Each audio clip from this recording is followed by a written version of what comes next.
To the 2025 ACC Tip-Off Q&A. I am happy to have UNC on the stage with me. Courtney Banghart going into her 7th year now. Crazy. Renee Kelly as well as India Navarre. Welcome, ladies. Thank you. 5 straight NCAA tournaments and 2 Sweet 16s in the last 4 years. Courtney, you returned 8 players and 6 newcomers.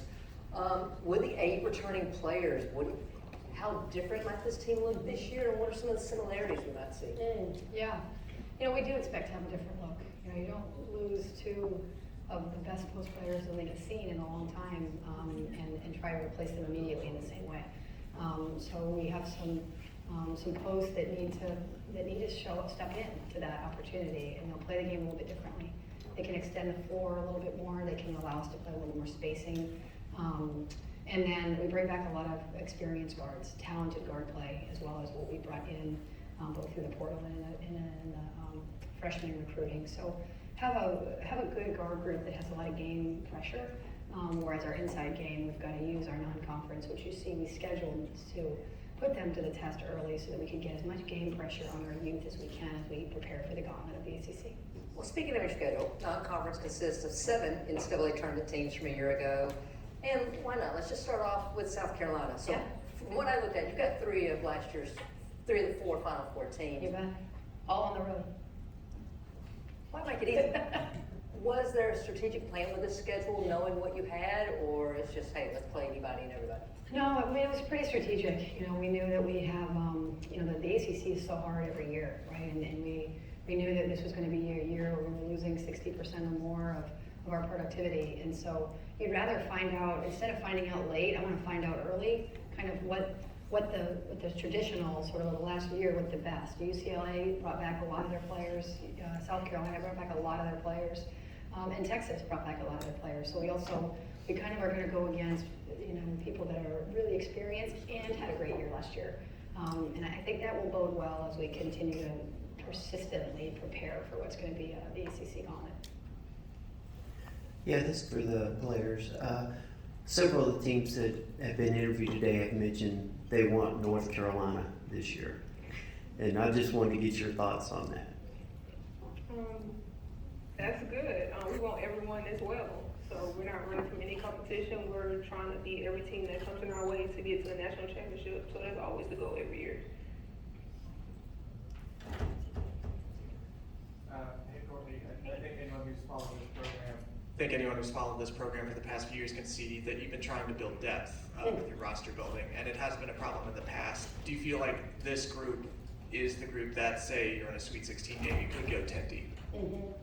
Yeah, I mean, in the past we've had incredible consistency, right? We've had reliability in that kind of top six or so when you're healthy, top 7 or 8. This group has a little bit people that are coming in that have we have more availability, and what we're building now is reliability from those available players, right? The more reliable our available guys are, the deeper you are. Otherwise, we just have a lot of talent, right? And the only way we're going to do that is, like we said, with our non-conference schedule. Multiple mid-majors have won a tournament game in the NCAA tournament. So they're not just tournament teams, they're advancing into tournament teams. And these 2 have a lot of reliability. They're surrounded by a lot of talent, but we've got to gain that reliability, which the only thing that you can do that is with game pressure.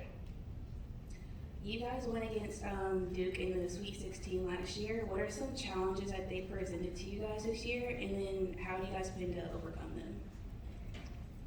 I mean, Duke is in February, right? So I'll know a lot more about our team and a lot more about their team in February, but we have great respect for what Duke is doing, what they've done, who they've been over their duration of their program. Elite defensively, they've got great length and speed, well coached. And it's that rivalry that matters so much internationally, quite frankly. Like NC State, these are 3 teams that are 3 great examples, all 3 hosted in the NCAA tournament. I mean, they're great examples for women's basketball and the support that their communities give them. And so I'll know more of the nuance once we see who they have and who we have and how reliable our pieces become. But truthfully, I don't know enough about that yet. Steve with Griffin Sports Media. Coach, this question is for you. You lost a couple of key seniors last year. Who's stepped up this year to those leadership roles? Well, we just finished our second week of kind of the 20 hours, right? And although they've been on campus, and in the summer we were training, we take our development inside our roster really seriously. So we use a lot of time to develop the pieces so that they're better. And we kind of, the 20 hours starts the build towards competitive play. And so there's a lot I still don't know. There's a lot we're still getting better at. But what I'll tell you is from what we had from week 1 to where we are in week 2, I'm sure I've seen more improvement week to week. That also means, a long way to go, right? But so this group has really been shown that they can concentrate, they have competitive character, and that they're connected. And these two have been a part of winning, right? And so they have a standard that they are bringing people to. But it's a really fun team to coach because I just have more options, to Michael's point, than I've had before. And it will be even more fun when 5 really step out and say that we're the first group. Thank you. Hey, Courtney, obviously big loss with Berea. What were the areas of Blockheight's year's games that prevented them from getting more playing time last season, other than Berea being there? Yeah. And what growth did you see where they might be able to step into that role? Yeah. Sometimes it's less what the other group, what they are or aren't doing, as much as it is who's in that spot and what they are doing, right? And so you liken it to, was it what Laney Grant last year wasn't doing, or was what Renaya and India were doing, right? And so I think when you really come down to it, Alyssa and Maria were 2 of the elite post players in our league, and so there was only so many minutes to be had, right? And then there's injuries, there's consistencies, there's concentration, there's all different things that freshmen are trying to navigate at an elite level and an elite pace.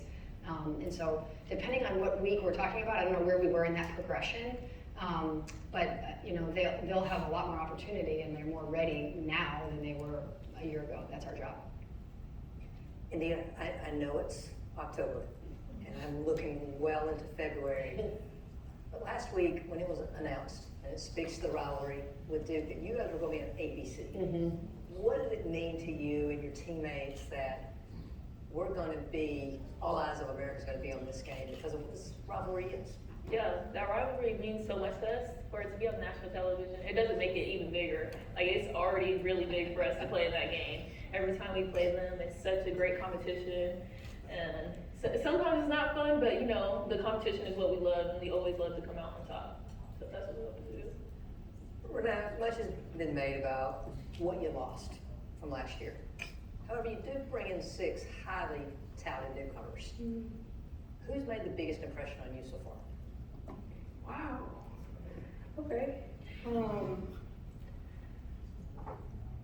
Talia Henderson. She's a sleeper. Why? She goes extremely hard. Every possession, every practice, whatever it is, she's giving 110% every time. And I think because she's a hard worker, I love players who just work hard every time. And she's a sleeper. And so the first impression was great. And so I'm really excited to play with her on the court. India, what about you? I know they all bring something different. And, I would say Nyla Harris, just because the leadership that she brings in, her vocal leadership, I really look up to. And I think she just has a lot to contribute, a lot to show for this coming year. And I'm glad she's here. Courtney, we talked about this will be year 7 for you, so you've obviously been around a lot of these coaches in this league. What makes the coaches in this league so special? It's a great question, Christy. I think one of the things is their consistency. When I look at across the kind of Power 4, I look at our conference and there's just no one I'm like, oh, thank God, it's that week where I get to play so-and-so. I need a break, or I need our guys to get a little break. There's just no weak link, right? And every team is going to have, every league's going to have elite teams, right? That are talked about and showcased and are carrying in some way. But we just don't have a weak link, right? And I think that's pretty remarkable in an 18-team conference. And so I love that part. I think we all are kind of authentically ourselves, and it fits the university in some unique way, right? Like I sort of belong at the University of North Carolina. It's just how it is, right? And I think that's been across the board. I think when you think about the personalities of the schools and fan bases and teams, they're reflected in their coaches in a really cool way. Ladies, for both of you, there's a lot of tradition in this conference. A lot of great players have passed through these gymnasiums. Is there someone that you looked up to when you were young? Or maybe someone that you maybe try to emulate their game now? For me, I look up towards Jackie Young, especially how she's playing right now in the playoffs, just playing on both sides of the ball, how versatile she is, how she cuts with pace, and yeah, how she's able to affect the game on multiple levels. Yeah, and is just a great playmaker as well. I think for me, I would say Skylar Diggins. I love how passionate she is about the game and her ability to score and to just be a net on defense. Like, I love that, so definitely. Courtney, women's basketball has grown so much in the last 3 or 4 years. Yeah. So we have a lot of new fans. Yeah. What's that message to them beyond what took you so long? Oh man, I think one of them is like bring a friend. Because I say this when I was building the fan base at Carolina, just come once, just do that, and then the rest will take care of itself. And you've seen, because you've called a handful of our games, it's like the place is on fire. It's hard to get a ticket. It's hard to get a seat. And I think that's true of women's basketball as a whole, right? Just give it a chance. Go to a W game. Just see if you like it, right? Bring a friend. That's been, I think, that people will be pleased. This is a really high level. These guys are playing at a really high level. Ladies, you've played in your facility now when it is, I mean, one of the loudest environments I've been in. I couldn't hear in my headset. What makes your facility so unique on game day? Wow. Oh, okay. I would say the fans, actually. I think it's so many different people who come to watch us play, and they all use their voice in a unique way, and I love our fans. Like, we would just be walking on Franklin and be like, hey, oh my gosh, you're the basketball team. Like, it's such an engaged community, and I love that about Carmichael. Yeah, I would have to piggyback off of Renaya. The support that they give us is on and off the court, from our donors to our students to the people that we just meet from seeing them so often in the crowds. They just make the environment something that, like, I love to play in. I'll tell a story about that. There was a guy who came in as a new donor to our program, and he circled up at practice, and he said, you know, my wife and I got season tickets, and then she sort of fell ill with some Alzheimer's and started to not know who he was, right? And he said it very genuinely, and he says, but she knew who Renaya Kelly was, right? And I think that sort of characterizes the fans. Like, they are rooting not just for Carolina, they are rooting for the success of the people that are wearing the jersey, right? And I think that passion is felt. I had other questions, but I can't follow that. So, I'm going to ask all 3 of you this question. India, we'll start with you. But when I ask this question, it's the one-word answer. ACC women's basketball means what?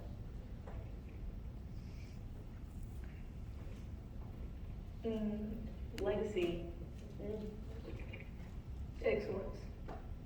You're not gonna believe me, but they took both of mine. That's awesome. That's how aligned we are, bro. That's teamwork. That is. I'm like, gosh, that means we're doing something right. ACC basketball, that's a lot of things. I would say ACC, we said ACC basketball is. You did, that's great. How are you? Yeah, there you go. ACC basketball is unmatched. North Carolina, good luck this season, and thank you. Thank you.